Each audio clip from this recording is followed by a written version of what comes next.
ராதே ராதே. ராம் ராம். சாது சங்கம் சேர்ந்து தூய நற்கதைகள் கேட்டலும் சோர்வில்லாது ராமநாமம் சொல்லி இன்பம் எய்தலும் போது கொண்டு மாயன் பாதம் போற்றி பூஜை செய்தலும் வேதநூல் வகுத்து சொல்லும் நல்ல பக்தி சாதனம்னு சிஷியானா சொல்கிறார்.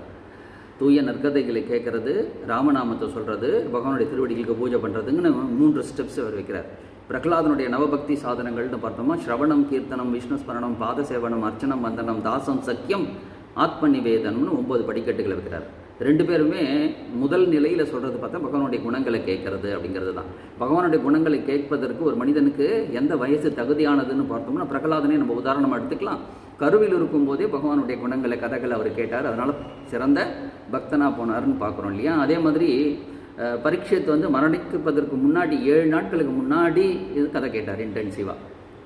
ஸோ அவரும் நல்ல கதி அடைஞ்சார்னு பார்க்குறோம். ஆக பகவானுடைய குணங்களை கதைகளை கேட்பதற்கு கருவில் இருக்கும் வயதிலிருந்து மரணிக்கும் தருணம் வரைக்கும் நமக்கு தகுதி இருக்குது அப்படின்னு பார்க்குறோம். அதனால் அதுதான் பிரதானமான பக்தி சாதனமாக சொல்லப்பட்டிருக்கு, முதல் படிக்கட்டாக சொல்லப்பட்டிருக்கு. அதனால் பகவானுடைய குணங்களை நிறைய நம்ம கேட்கணும் குருநாதர்கிட்ட இருந்து. அதனால் நமக்கு நல்ல பக்தி சித்திக்கும், நல்ல கதி கிடைக்கும் அப்படின்னு நம்ம பிரார்த்தனை பண்ணிக்கிறோம். ராதே ராதே.